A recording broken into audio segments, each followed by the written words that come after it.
একটা নদী শুধু জলধারা নয়, যেন উত্তরাঞ্চলের মানুষের কান্না, ক্ষুধা আর প্রতীক্ষার এক দীর্ঘ গল্প। নাম তার তিস্তা। শীতে শুকিয়ে চৌচির, বর্ষায় গিলে ফেলে ঘরবাড়ি, আর মাঝখানে পড়ে থাকে মানুষের ভাগ্য নামের টুকরো টুকরো ধ্বংস।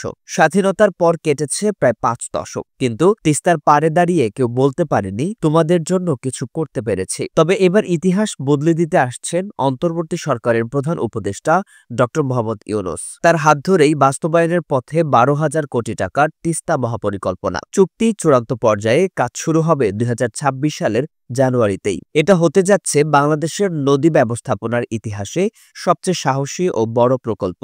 এই প্রকল্প শুধু খনন নয়, একটি স্বপ্নের নগরী নির্মাণের রূপরেখা। তিস্তার ২ তীরে থাকবে পরিকল্পিত স্যাটেলাইট শহর, থাকবে ১০৮ কিলোমিটার নদী পুনর্খনন এবং ১৭৩ কিলোমিটার তীর রক্ষা বাঁধ, চর পুনরুদ্ধার, কৃষি উন্নয়ন, নতুন নৌবন্দর এবং নিরাপত্তা ক্যাম্প। প্রকল্প বাস্তবায়িত হলে প্রতি বছর উৎপাদন হবে ২০,০০০ কোটি টাকার ফসল, সুরক্ষিত হবে ১,১৩,০০০ কোটি টাকার সম্পদ, নদীর গভীরতা বাড়বে ১০ মিটার পর্যন্ত, বছর জুড়ে চলবে নৌযান, আর সবচেয়ে বড় কথা, আর ভারতের দিকে তাকিয়ে থাকতে হবে না এক ফোঁটা পানির জন্য।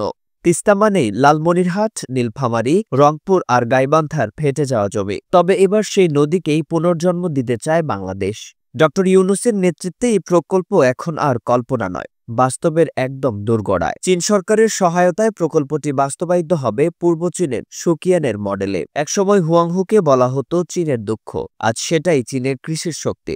তিস্তাও তেমনি হতে পারে বাংলাদেশের উত্তরাঞ্চলের গর্ব। ২০১৬ সালে বাংলাদেশ পানি উন্নয়ন বোর্ড ও চীনের পাওয়ার চায়নার মধ্যে স্বাক্ষরিত হয়েছিল সমঝোতা স্মারক, কিন্তু ভারতের আপত্তি আর রাজনৈতিক দ্বিধায় আটকে ছিল বাস্তবায়ন। আওয়ামী লীগ সরকার এই প্রকল্পে কাউকেই অসন্তুষ্ট করতে চায়নি, ফলে সেটি ঝুলে থাকে বছর বছর। তবে বর্তমান সরকার স্পষ্ট করে দিয়েছে এটা বাংলাদেশের সিদ্ধান্ত। এখন দর কষাকষি চলছে খরচ ও কারিগরি কাঠামো নিয়ে। অক্টোবরে ডিজাইন চূড়ান্ত হবে, জানুয়ারিতে শুরু হবে বাস্তব কাজ।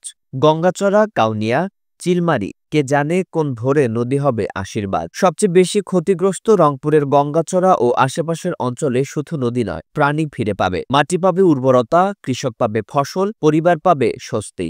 এই প্রকল্প একাই বদলে দিতে পারে ৫টি জেলার অর্থনীতি, পরিবেশ ও ভবিষ্যৎ। এটি হবে নদী শাসনের একটি রোল মডেল। তিস্তার জন্য এই লড়াইটা শুধু পানি পাওয়ার না, এটা আত্মমর্যাদার, অঞ্চলভিত্তিক ভারস্যের এবং মানুষের বাঁচার লড়াই।